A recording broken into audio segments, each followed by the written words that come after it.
This is going to be a live Q&A with myself, obviously talking about college baseball recruiting, development, mindset, really whatever you guys are looking for some assistance in. We are live on TikTok, we are live on Instagram, and we are live inside the webinar as well. Kick things off. We have a question from so many over on Instagram. Yo, what do you think college coaches look for when recruiting a high school baseball player? So obviously there's tons of different things. There's skills, there's obviously the amount of development that you have as far as the potential, and this is what projectability ultimately comes down to. So projectability means a ton of different things. And I actually just came across an Instagram video today of an individual that emailed the LSU pitching coach, and he did an extremely good job of showing that projectability by literally in the first line saying that he was 6'10". All right, so like obviously right off the bat, if he's a right-handed pitcher, he's 6'10". These are things that show that projectability, even if the velocity isn't there at the given moment. So there's a lot of things that college coaches look for as far as possibilities of growing. That's probably one of the biggest ones.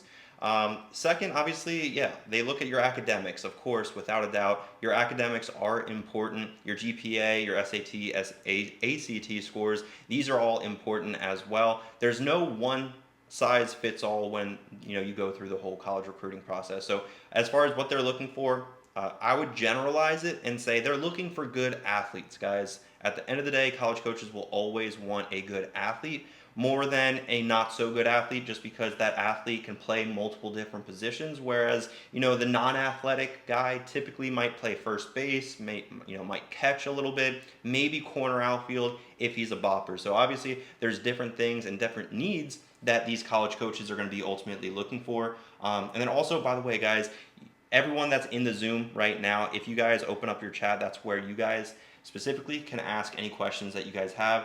I'm also going to be hitting on questions on Instagram and over on TikTok. How many videos should be in an email to a college coach? And the very simple answer is one email. One email is all that you want to do. One email. One video in the email is all that you want to do. You don't want to overwhelm them with too many options, too many things going on, right? So to keep it really simple, and what I recommend is a 30-second highlight video that is well edited. If you do not edit the video, don't expect to get a lot of returns as far as understanding as far as clicks and responses and things like that, because you need to show the initiative that you're going to take into account these college coaches' time. And that is one of the most important assets, right? Because if they're getting hundreds, if not thousands of emails with highlight videos, you want that action to be quick paced, right? And in that, obviously in that highlight video, there is a way to showcase our abilities in a quick paced manner, where ideally in 30 seconds, they should have a general sense on how you move. And this is a common question also that not necessarily is in a chat anywhere, but hey, Coach Evan, I don't have a ton of game film to include in the highlight video. You do not need game film. You can simply just go to the cage and record yourself, because these college coaches ultimately, they want to see you move. And that's basically it. They want to see how you hold the bat, how you move, and if you're even capable of playing of course at that next level, because not everyone is capable of playing at the next level, and usually a 30-second video will be able to showcase your abilities in that manner. So, can you teach me how to get better at pitching? I'm bad at pitching high in the zone. So Jackson, that's kind of a two-part question. As far as just getting better at pitching, it's not just about velocity. It's not just about location and things like that. It's understanding what is the batter looking for and how are we able to keep them off balance, because that is, in a general sense, what pitching is. As far as how you're pitching high in the zone, if that's something that you're having trouble with, because I remember, throwing up in the zone isn't always the easiest thing to do, because, if you have a good downhill plane as a pitcher, sometimes it's going to be, natural. Basically, it's natural for you to just throw down and use the plane of the mound to your advantage. So throwing up sometimes is a challenge. What I would always recommend is always be aiming for the face mask of your catcher whenever they're in the squat position. So typically that is a representation of the top of the zone, and that would be a good area to be aiming for. Hey, I get jammed a lot in the inside pitch. Is that just timing? Because that's my only flaw. So that's it looks like T.E. Dinger 904. So a lot of things could be happening, and I'm not here to like be the end all be all and hey, this is what's happening because I don't even know your swing. I can't see your swing right now, and I don't know, like, there could be many different issues. As far as getting jammed on the inside pitch, yes, timing could be a huge component of that. It could be resulting in, or you getting jammed is the result of swinging around the ball and maybe not being entirely connected in your swing. There's many different things that could be affecting your ability to barrel up that inside pitch. And to be fair, barreling up and elevating and backspinning an inside pitch to the pull side is one of the last skills that you really develop in baseball. So if you don't have it right now, don't feel like you're falling behind or anything like that. Because myself in pro ball, that was one area that I was lacking. Was I had a hard time elevating in the air, especially against velocity. So don't ever feel like you are getting behind. I need to get better at throwing and not lunging, hitting harder and throwing hard, errors and hitting it further. So in that quick little comment, there's a lot of things going on, right? But it sounds like you just need to become a little bit better of an athlete and build off of your strength, right? Building off your strength looks like doing plyometrics, obviously increasing your explosiveness, your power, your quick twitch muscles. And the way that we do this is obviously doing exercises guided towards baseball players. And I think sometimes a lot of people, fall into the trap of just doing whatever football players are doing, the football coach tells you to do, because football players are generally a little bit bigger than baseball players. And that's where sometimes you fall into the wrong trap, right? Because what the game of baseball demands out of us is completely different than what the game of football demands of us. So there's obviously different routes that we can take on what our focus needs to be moving forward in our development. But if we are kind of just winging it, if we're blindfolded trying to hit a bullseye with a dart, that's going to be where a lot of the times we're not going to be operating as far as our structure at peak performance. All right, Christian, thank you for the first comment over on Zoom. We use a local DBAT location for training. Is this productive for good progress? So yes, any type of indoor facility, DBATs are obviously nationwide, great for your development. As far as how you're going about it, this is going to be a couple of different ways. So obviously indoor facilities typically offer, in-person lessons, private lessons, charging by the 30-minute or hour. Right? If you're just doing 30 minutes or an hour, there's going to be players that are training by themselves for maybe 2, 3, 4 hours in a day, even after they go to school, spend the entire day at school, and they have that drive to work by themselves. And that's the biggest area that I think a lot of high school baseball players need to understand. 1 hour of training is just simply not enough. And this is where we need to sometimes get creative on how can we get that extra work in without maybe going to a facility, because renting out a tunnel for 4 hours can get pretty pricey, right? Unless you know the owner or something like that, right? If we're pulling some strings. But at the end of the day, this is where, looking back at my childhood, and I don't like talking about my childhood too much, but it is giving you some context on how I went about it. I would find a brick wall and I would play wall ball. I would play wall ball with a baseball with my glove. I would play wall ball with a tennis ball barehanded. And the hardest one, just FYI, if you play wall ball with a lacrosse ball, it will pop out of your hand if you are not fielding it correctly, if you do not have soft hands. So these are the areas that I personally would think about trying to figure it out without just going the easiest route of, hey, I'm going to go to the gym. I'm going to go to a tunnel to hit some front hand or some underhand, and that's going to be all that I do, right? Because if that's all that you do, there's going to be players that just go above and beyond, and that's where sometimes you're going to be behind the competition, looking at those players that are doing it really well, maybe developed a little bit quicker. And sometimes you might ask yourself, what makes them so special? Well, probably because they're training a little bit on a structured program that they actually understand the benefits of what they're actually doing. So great question, Christian. I'm going to head over back to Instagram for some other questions. What do you think about how Tennessee did at the end of the year? I honestly didn't follow too much, so that's a great question. Hi, Coach. One question. How do I start off in my email to a college? So that's 5 can't. Great question. That was over on Instagram. I actually have a free email template over on my website, MendozABaseballAcademy.com. Just go search it up. You'll see in the top right corner, you'll see free content. I also have a free upper body lift, a blueprint of basically how my entire academy is structured. So you can literally steal my blueprint. Or if you want that email template, that is also a freebie. Basically, it's the same exact email template that my students use, minus the outreach system and strategies to effectively and efficiently reach out to these college coaches. It's very, very important, in my opinion, if you are reaching out to these college coaches, to be collecting the data points that are very critical as far as who's opening our emails, who's clicking within our email to our highlight video, who's also responding to those emails. So we need to be tracking these numbers, and if we're not tracking these numbers, we're not collecting any data. We don't even know if these emails are being read or not. So this is obviously a huge area of improvement where a lot of high school baseball players and parents, we're not really emailing college coaches on a strategy or on a plan.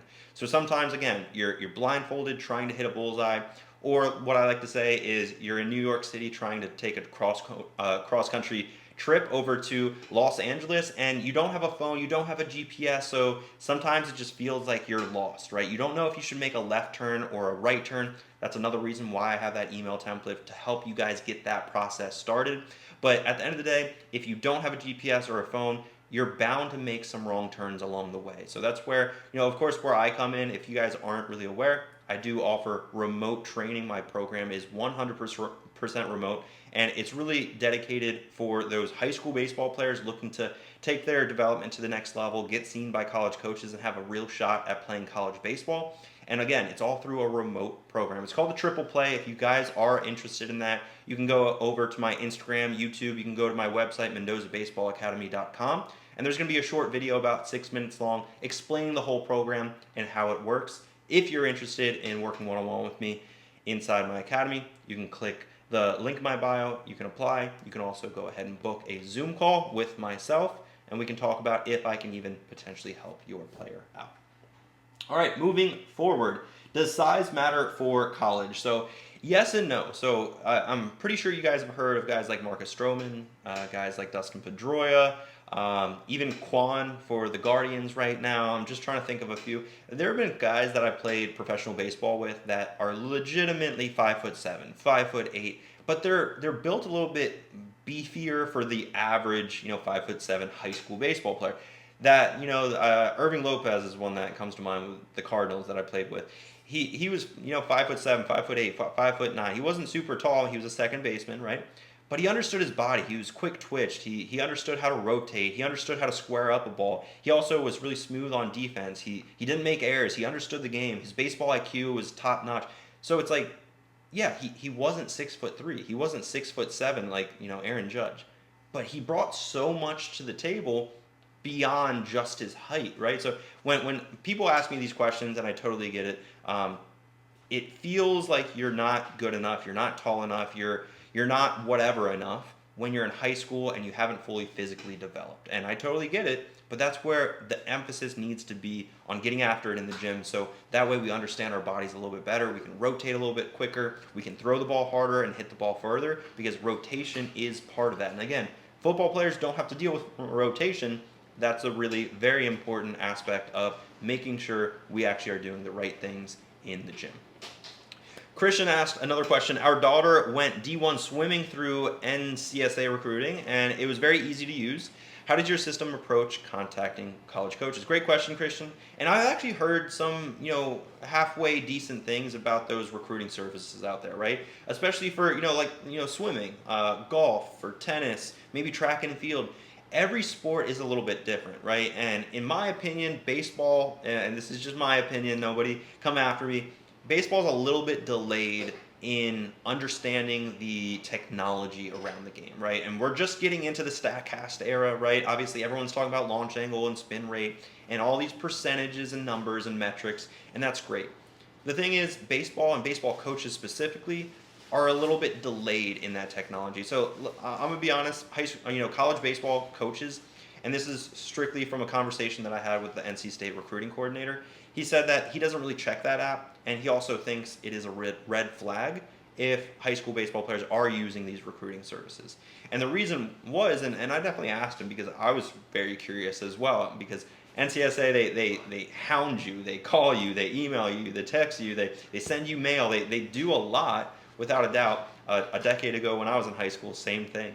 But he basically just said it's a red flag because if he was talking to myself, if you were throwing 100 miles an hour, Evan, off of the mound and you were hitting 450-foot home runs every game in high school, would you really need a recruiting service? Or would these college coaches, especially D1 coaches, the LSUs, the Tennessees, would they be basically begging you to come attend school at their university? And I said, oh yeah, they'd be all over me. Exactly, right? That's what the recruiting coordinator at NC State mentioned. So it kind of started to click, but he basically said it's a red flag because more than likely the student athlete signs up for one of these recruiting services thinking that an email is going to solve all of his problems. And when in reality, if the player is running a 10-second 60, he's throwing the ball maximum effort at 35 miles an hour, and his exit velocity is 2 miles an hour. What do you think NCSA is going to say to that individual? They're probably going to say, we can help you get recruited.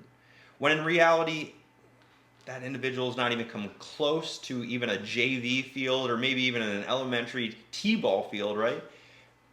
Recruiting services focus on recruiting. My academy, as far as what you asked, Christian, we really focus on the player development and really the personal development around that, because I try to my best to, of course, instill those habits in my students to make sure that the accountability and they're ultimately taking that ownership in their journey. We're not just writing an email and saying yes to anybody with a heartbeat and a credit card number, because that's not what I do and that's not what I believe in. I believe in working from the ground up, building routines together, making sure that we showcase that consistency, so that way we can turn into that college level prospect. We can turn into that professional athlete one day, because it all resorts back to the habits that we create realistically when we're a teenager. So hopefully that answered your question, Christian. Awesome. How do you start to understand your body? Great question. That was coming from iPhone on Zoom, but how do you start to understand your body? So this is where unlocking some ranges of motion, you understand your flexibility, you understand your strengths, and ultimately your hand-eye coordination. And really, maybe I'm going to create a phrase right now, your hand-mind coordination, right? Because ultimately your mind has to put your body through space, right? If we're thinking about a three-dimensional coordinate system, I'm a little bit of a geek. I studied aerospace engineering. So if we're talking about a three-dimensional coordinate system in space, our body needs to know where our body's at any given time. And if we know that, and a lot of high school baseball players don't know that, let's just say, hey, try to be a little bit more connected, keep your hands a little bit tight to your body on this next swing. Sometimes that doesn't process the same way for a high school baseball player as it would a professional baseball player. So understanding your body, understanding where your body is at space, where your hand position maybe is starting, your hand position at contact point. These are all things that at the professional level, it's kind of, not necessarily guaranteed, but it's expected of you to be coachable, to understand where your body is at space. And that's kind of what I mean as far as how do we start to understand our body. It's not only the strength, it's not only the mobilities and ranges of motion, but it's also understanding with our hand-mind coordination. If I just created a phrase, that is exactly what I mean with that. All right, big showcases with multiple coaches or individual school prospect camps. Great question. That came over on Instagram. So big showcases, I would assume you're referencing, the perfect games out there, the PBRs, the baseball factories, or individual school prospect camps. And full transparency, I did both. I went to about 2 perfect game showcases that I was invited to.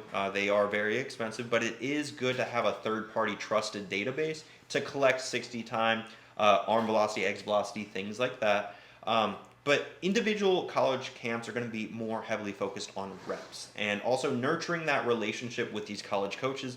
So if there's a specific college, like for me, my top 3 were NC State, Rice out of Houston, Texas, and University of Virginia.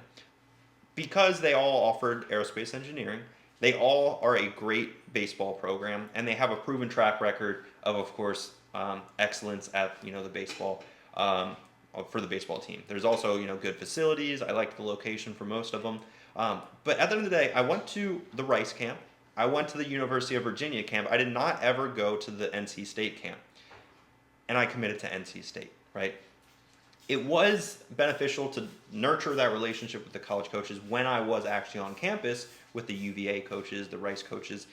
But it did lead, basically turn into an offer because I got offered by NC State, and then it turned into a snowball. Rice offered me, UVA offered me, and I ultimately went to NC State. But it just helps in the process of knowing who you are. That basically is what a college coach or a college camp is going to be designed for. A showcase, it does attract not only college coaches in the area, but also professional scouts as well. And a lot of people like to ask me, hey, what's the best time to start going to these showcases? And that's where there's never a perfect time. And if you're looking for that perfect time, guys, I'm sorry, you're not going to find it. If you're looking for that perfect time, it's simply never going to come across your calendar because you're always going to be busy. There's always going to be 24 hours in a day, and there's always going to be school. There's always going to be an excuse. There's always going to be baseball. There's always going to be life that happens, right? So if you're looking for that perfect time, number one, you're not going to get it. And number two, it doesn't exist. Going to a showcase, my first showcase was my freshman year of high school. I ran a 9.5 second 60. My metrics were not there. And a lot of parents especially, hey, we're waiting to go to a showcase for the perfect time. Remember what I mean about perfect. Perfect time until his metrics are D1 ready. Well, what if they never get D1 ready? What are you going to do then? You're never going to go to a showcase. You're never going to go to a college camp, and what? You're going to throw in the towel to play college baseball? Because what if they never get to the D1 caliber? What then? So back to my example, freshman year I went to my first showcase. I ran a 9.5 second 60, and I was not a good baseball player at that showing, and it lit a fire under me to be better. And I think that, if anything, is the most valuable thing that a player can walk away with, knowing his metrics, number one, if he goes to a showcase, and number two, knowing exactly what he needs to improve in. Because if he looks across the board and he realizes he has a 9.5 second 60, guys, that player needs to change something. And that's exactly what I did after my freshman year. I devoted basically my entire life, and I devoted 2 days if I had to. I did everything that I needed to ultimately become the player that I wanted to become. And that took a lot of hard work through sprinting programs to work at that 60 time, chip away at it. And ultimately, fast forward like 8 to 10 years, playing professional baseball in AAA, I'm a center fielder. It doesn't even seem real to say because I had no business playing center field if you looked at how fast I was in high school. Terrible. I was terribly slow. What role does social media play in recruitment? Wesley, great question. So social media is huge. We need to use this as a resource for these college coaches to showcase a little bit more. Like we mentioned already, highlight videos should be short, sweet, tell a story, tell basically who you are as a baseball player, what you're capable of, right? That's basically the goals of that highlight video. Can we repackage that into maybe individual clips and post it on a baseball-specific Instagram profile? Without a doubt, yes, guys. Social media is one of the best ways to reach a lot of people. It's the reason that you guys probably know me. Let's be honest. Social media is huge nowadays. It's a great way to network with individuals and especially college coaches. So if you think social media is not a way to get recruited, you're probably right. And I'm not going to try here, to sit here and try to convince you the other way. All I know is social media is real. It's big. It has landed commitments and scholarships for individuals. It's also 2025, guys. Things are changing. If you don't believe in social media, obviously it is moving very fast. How many videos should be in an email to a college coach? I think I already hit on that, Ryan. Just one video inside the email. We want to keep it as simple as possible. What are some drills that I can do to throw harder at 14 years old? And this might sound stupid, Austin, but throw more. It is very simple. Throw more, because if you do things more often, you're going to understand your body like we already talked about. It's going to increase ranges of motion, and you're going to get that muscle memory to be able to understand how to maximize it or how to find the most efficient arm slot or whatever the case may be. What I did in high school, ultimately between my sophomore and junior year, where I went from 82 to 88 miles an hour in a span of like 3 months, I did a simple velocity throwing program. I took care of my arm through an arm care program, and I threw a lot of baseballs, a lot of times. And maybe this isn't necessarily the most like clinical or like doctor prescribed route, But I knew I needed to improve things. I was at 82 miles an hour as an upcoming junior, and I knew that wasn't going to be good enough for colleges to notice me. I wanted to get closer to 90 miles an hour, like everyone. So I threw, and the best part about this story, guys, and what I talked about earlier about going to DBAT and things like that, indoor facilities, they're great. I went to my high school cage, which was outdoors in Sarasota, Florida, very hot, very humid. And simply put, there's nobody else. So how do you do a throwing program when there's nobody else to throw with? I threw in the batting cage up against a net, pretending like I was playing long toss with someone. That is exactly how I gained about 6 miles an hour in 3 months with nobody in sight. And that's the habits that I want to be able to instill in all of my players that join into my academy, because, guys, that's not common to take that initiative to be able to work by yourself when no one's watching. It's not common. You know what else isn't common? Playing college baseball. You know what's even less common? Playing professional baseball. So if you're doing what everyone else is doing, you're probably going to see similar results as everyone else. That's one of my favorite quotes from my dad. He didn't really talk too much growing up, but that's one of the very few ones that it just hit me. If you do what everyone else is doing, you better expect the same exact results as everyone else. And I didn't feel comfortable being everyone else, especially in baseball. So that's something that, of course, it comes down to the habits on how we're able to actually develop those habits. And it all comes from within, guys. Hey Evan, whenever I swing, my hands keep on dropping. What can I do to keep my hands to not drop anymore? A quick fix without even seeing your swing, Noah, is high T drill, making sure that we're staying as direct as possible, especially with our top hand, and not letting our bat drip or drop at all, especially with our hands in that initial movement. But again, I can't see your swing. I don't want to give you too much guidance without actually completely understanding it, because I feel like it could be a various number of things. For example, I started using a drop 3 bat. I think it was like 2 years before I really was forced to. So I think I was in like 6th or 7th grade, and I just liked swinging a drop 3 bat. So no, if you're swinging a drop 3 bat for whatever reason, maybe that's the reason. Cool. Aiden, how can you get noticed if you're always on the bench? My son plays third and is a pitcher. He's been the closer for the JV team. He did great as a closer. So, great question. I think that's Aiden. I'm not entirely sure. But how do you get noticed when you're on the bench? Your son plays third, but he's also a pitcher. He's a closer.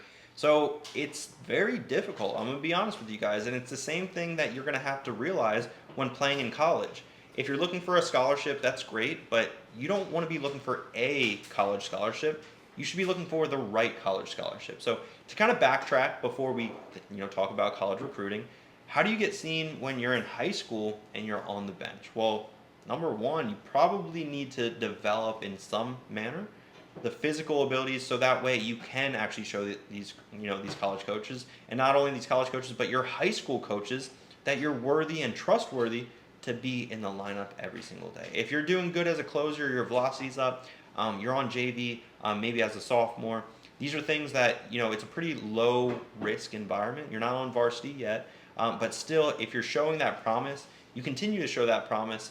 But the one thing that I will say is in high school, from what I remember, there was never really a closer that excelled at the next level. So this is where I just want to be transparent with anyone listening right now. If your high school baseball player is a starting pitcher in high school, that's a good sign.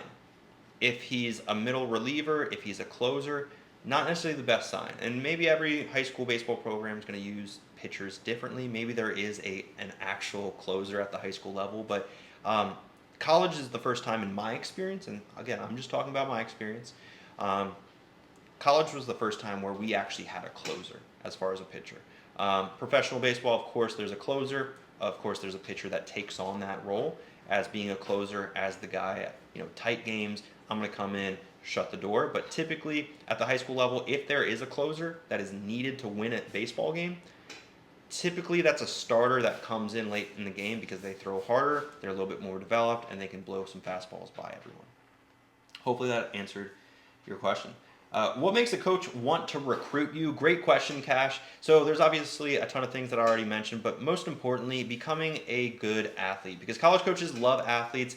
If you also showcase that you have that responsibility off of the field, you're getting good grades, your SAT or ACT scores are solid, you're respectable to, obviously your high school coaches, your travel ball coaches, you just are a leader out there on the field. You don't let failure affect you too much. If anything, it excites you because, guys, every strikeout, you're getting inching closer to your next hit. Every error, you're inching closer to that next web gem that you're going to start feeling that confidence. So never get too down. Definitely don't ever show that bad body language, especially if a college coach is in attendance. So these are obviously a couple of things. Definitely not an extensive list of what college coaches are ultimately looking for.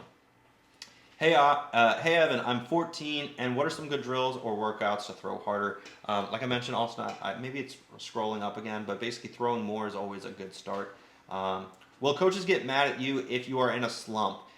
I mean, coaches, if anything, should be really encouraging you to get out and break out of that slump. If anyone's going to be mad, it should be yourself, right? If you're in the slump, that's where you should get frustrated. You should have that burn of, hey, what's going on? How can I fix it as quick as possible? And a quote that I learned in professional baseball is, you always want to be the thermostat. You never want to be the weather. So obviously the weather, it's going to go up and down whenever it feels like it, right? The thermostat inside your home, it's consistent, right? It's at 71 degrees. It's just consistent, right? So that's what we ultimately are striving for in our baseball abilities, our baseball skills, how we show up. And these things have nothing to do with if you get a base hit or not. And I think this is where, I don't think college or high school coaches are going to get mad at you if you're in a slump, but that's where, if you're showing up, you're doing all the work, you're barreling up pitches, and high school baseball players, they will see that. It doesn't matter if you get a hit or not. If you're doing everything right, you're showing up, you show up early, you're one of the last ones to leave, you care, right? This is where high school coaches will never get mad at you if you do everything the right way and you show up the right way, and maybe just luck isn't on your side for that week or 2 weeks or whatever it may be. But it also is very important to define what is a slump, because a lot of high school baseball players think a slump is going 0 for 4 in one game. Guys, a slump, and I've seen it with my own two eyes, a couple of my good teammates in pro ball went like 0 for 40. 0 for 40, guys, that's a slump. That's like 10 games without a hit. That's insane. It has happened, though, before. You're not going to be the first person that has ever gone 0 for 40 if you ever play professional baseball. You're definitely not the first baseball player that's gone 0 for 4, right? So make sure that we have that clear representation on what is an actual slump, and in that way we can also be confident in realizing, hey, we're probably not in a slump. We just feel a little bit off as far as being in the box. Any recommendations for a plan? Yeah, I have the Triple Play. It's a remote approach for player development, mental development, and the recruiting guidance. If that's something that interests you guys, go over to MendozABaseballAcademy.com. You can also click the link in my bio on Instagram, apply, and book a call with me if that interests you guys. You definitely don't have to. I only work with 8th graders and older. So if your son is currently going into 8th grade, that is the cutoff. Anybody younger I do not work with, because this is the stage of your young player's career where they take that ownership and accountability on the work that they need to do to be able to see the results they're looking for. And that doesn't come from mom or dad. That definitely doesn't come from from the coach or teammates. It has to come from within the player. All right, as a sophomore, should I start emailing college coaches, and what should I say or show in these emails? Aiden, great question. I need to get some water. All right, so as a sophomore, should I start emailing college coaches, and what should I say or show them in these emails? The quick answer is yes, absolutely, without a doubt. And before I get into why, you are already thinking about the things that people don't want to think about. It seems like busy work to a lot of these people, a lot of these high school baseball players, the parents. They don't want to have to send out emails and manage these email campaigns and things like that. So that's where your mind's already in a great place. As far as getting that process started, what I found is this is how I paint the recruiting process. Because, just FYI, the 8th graders and 9th graders that join into my academy, they do send emails to college coaches. It is a simple fact, all right? So 8th grade, 9th grade, even in like halfway in 10th grade. The whole recruiting process is a small little speed bump and in the parking lot. It's nothing super crazy, but throughout time, and this is what I see a lot of times in calls, especially with seniors who haven't sent a single email, it's the lack of action that turns that tiny little speed bump into a huge mountain, and out of nowhere, you don't know where to get started, you don't know how you're going to overcome this, you don't know what to include in these emails, and it's sometimes too late and you're pressing the panic button. And that's exactly what I don't want to happen to my students who enroll into the Mendoza Baseball Academy, because obviously there is that dynamic of understanding the system and the processes, and that can start as soon as 8th and 9th grade, guys. And then just adding more fuel to the fire as we progress through high school. And I would say adding more fuel to the fire is exactly when, Aiden, you asked. Sophomore year is when I believe you should start adding more fuel to the fire. We start, initiating these conversations with college coaches that much more. And I totally get it. A lot of you guys might be already thinking, hey, what about August 1st? I think you can't email these college coaches until August 1st. Yes and no. A lot of people get this rule completely misunderstood. You can email these college coaches. It's just they cannot email you back until August 1st of your junior year. So that is the area that I want to make sure that is very clear. You can initiate those conversations, ultimately get yourself on these college coaches' radars before August 1st of your junior year, and that's what I would definitely do if I was in your guys' shoes. All right, we're going to go with one final question. One final question, guys, and we will do, let's see. I see a lot of repeated questions. If anyone in the Zoom has a question, you can also go. Let's see. I'm scrolling through a lot of questions that I didn't see, but let's see. What high school year should a student start contacting college coaches? We kind of just already hit that. I would say the sooner the better, just to, again, get that ball rolling, so that way we understand the systems and understanding on progressing and moving forward. Let's see, what else? How to stay more consistent. Guys, let's talk about this to wrap things up, because it is one of the very first things that I have all my students do when joining into my academy in the 14-day challenge. Basically, the 14-day challenge, the very first goal is to be consistent. Now, okay, how do you do that, right, Evan? So staying consistent isn't being thrown a 10-hour workout program on day number 2 and say, hey, go do this in the gym. Go do all these different drills, and it's going to take about 10 hours. Because what's going to typically happen from my experience is the player's going to get incredibly overwhelmed. When the player's overwhelmed, he's going to forget to take action. And then that doesn't benefit me. That definitely doesn't benefit your player as well. So as far as consistency, the very first thing that I ask my students to do is do something attainable, right? And this attainable action is really a sprinting program, and what I'm trying to do is just boil it down to the absolute fundamental, which is a sprinting program for 14 straight days. I'm not going to be asking for a lot, but if we're able to showcase that consistency and start breathing that exercise, that's where together, as a client of mine or as a student of mine, we boil it down to the very bare minimum of a sprinting program. We stay consistent 14 straight days. Then we start to build up that routine together. So ultimately, that's my strategy on working with my students to effectively incorporate consistency. Guys, if you have any additional questions, you can always hit me up on my Instagram DMs. Just DM me the word college and we will get back to you. If you're interested in working one-on-one with me inside my remote training program, what I focus on is the triple play with workout programs written by a New York Mets strength coach, sprinting programs, mobility modules. As far as on the mental development, making sure that we have frameworks to overcome any struggles in the game, because obviously there's a ton of struggles, but then also improving our baseball IQ, and that's going to look like going through the pro defense course, the velo throwing program, and arm care course. I'm going through this really, really quick. I hope you guys understand. But then last but not least, what I would say is probably the most important is the college recruiting blueprint. You'll be receiving email templates, so that way all you have to do is plug and play your information, but we're also going to personalize each and every one of these emails in an effective outreach system that I will teach your player. And then also, guys, if any parents are listening right now, you do not have to proofread these emails. This is probably the first time where you're kind of hands off, right? I'm going to be the one proofreading the emails that your player sends my way, because that is part of it. I want to make sure your son sounds like a baseball player.